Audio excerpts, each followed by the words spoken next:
2 kilo മാങ്ങ വാങ്ങിക്കൊണ്ട് വന്നിട്ടുണ്ട്. അപ്പോൾ നമ്മളൊരു വെറൈറ്റി രീതിയിൽ നമ്മളെല്ലാവരും ഈ ചുവപ്പ് കളറിലൊക്കെ അല്ലേ അച്ചാറിടുന്നത്, ഞങ്ങൾ വെള്ളക്കിടുക എന്ന് പറയും. അപ്പോൾ അത് ഇട്ട് കാണിച്ചു തരാം കേട്ടോ. അപ്പം നമുക്ക് ഈ മാങ്ങയുടെ തൊലി എല്ലാം ചെത്തിയെടുക്കാം കേട്ടോ. ഇങ്ങനെ ചെത്തിക്കളയണേ. അപ്പം നമ്മൾ മാങ്ങ തൊലിയൊക്കെ ചെത്തി ഇതേപോലെ കഴുകി വൃത്തിയാക്കി എടുത്തിട്ടുണ്ട്. നമുക്ക് കിട്ടിയത് ചെനച്ച മാങ്ങയാണ്, പക്ഷേ മൂവാണ്ടനായതുകൊണ്ട് നല്ല പുളിപ്പുണ്ട് കേട്ടോ. അപ്പോൾ നമുക്കിതൊന്ന് അരിഞ്ഞെടുക്കാവേ. നമുക്കിത് ഇതുപോലെ വീതിപ്പാടിൽ ഇങ്ങനെ ഒരു വീതി നീളത്തിൽ നമുക്ക് മുറിച്ചെടുക്കാം കേട്ടോ.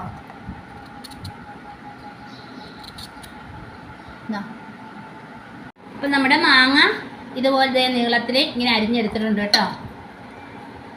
നമുക്കിതിലേക്കൊരു 1/4 ടീസ്പൂൺ മഞ്ഞൾപ്പൊടി ഇട്ട് കൊടുക്കാം. അതുപോലെ തന്നെ നമുക്ക് 1 ടീസ്പൂൺ ഉപ്പും കൂടെ ചേർത്ത് കൊടുത്തിട്ട് നമുക്ക് നന്നായിട്ട് തിരുമ്മി യോജിപ്പിച്ച് ഒരു അരമണിക്കൂർ റെസ്റ്റ് ചെയ്യാൻ വയ്ക്കാം കേട്ടോ. അപ്പോൾ നമ്മുടെ ചട്ടി ചൂടായിട്ടുണ്ട്.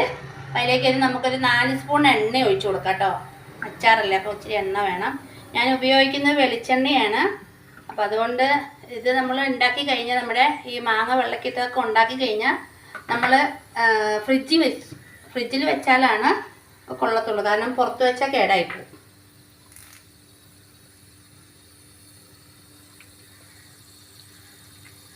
അപ്പോൾ അതിലേക്ക് നമുക്ക് കടുക് ഇട്ട് കൊടുക്കാം കുറച്ച്.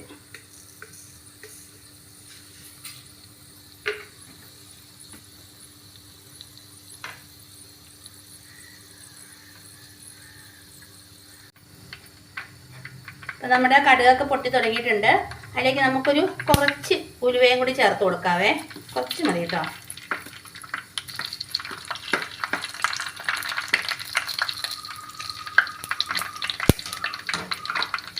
ഇതിലോട്ട് നമുക്ക് ഒരു 2-3 തണ്ട് കറിവേപ്പിലയും കൂടി ചേർത്ത് കൊടുക്കാം.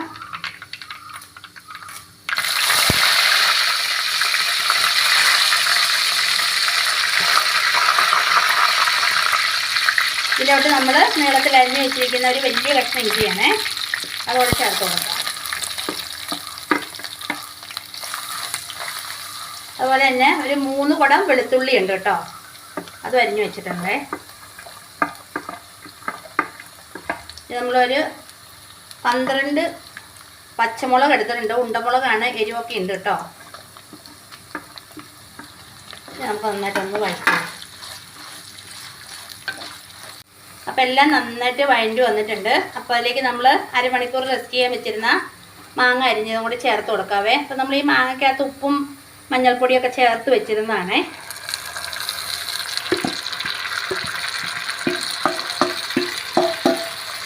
മാങ്ങ വേവ് ഒന്നും വേണ്ട കേട്ടോ. നന്നായിട്ടൊന്ന് ഇളക്കി ഒന്ന് ചൂടായി കഴിയുമ്പോൾ നമുക്ക് ഇത്തിരി വിനാഗിരിയും കൂടെ ചേർക്കാവേ.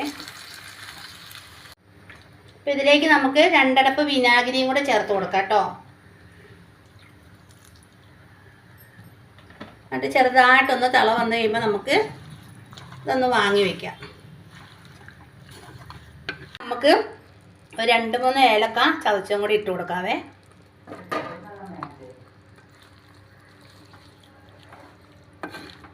എന്നിട്ട് തണുത്ത് കഴിയുമ്പോൾ നമുക്കിതൊരു ഭരണിയിലേക്ക് ആക്കി വയ്ക്കാം. 1-2 ദിവസമൊക്കെ നമുക്കിത് പുറത്ത് വയ്ക്കാൻ പറ്റുള്ളൂ. അത് കഴിഞ്ഞ് പിന്നെ നമ്മളെടുത്ത് ഫ്രിഡ്ജിൽ വെച്ച് സൂക്ഷിക്കണം കേട്ടോ. ഫ്രിഡ്ജിൽ എത്ര നാൾ വേണമെങ്കിലും കേടുകൂടാതിരിക്കും. നല്ല ടേസ്റ്റാണ് കേട്ടോ അതിന്. അപ്പം നമ്മുടെ മാങ്ങാച്ചാറ് ഇതാ നല്ലോണം തണുത്ത് റെഡി ആയിട്ടുണ്ട്. അപ്പം നമുക്കതൊരു ഭരണിയിലേക്ക് മാറ്റാവേ.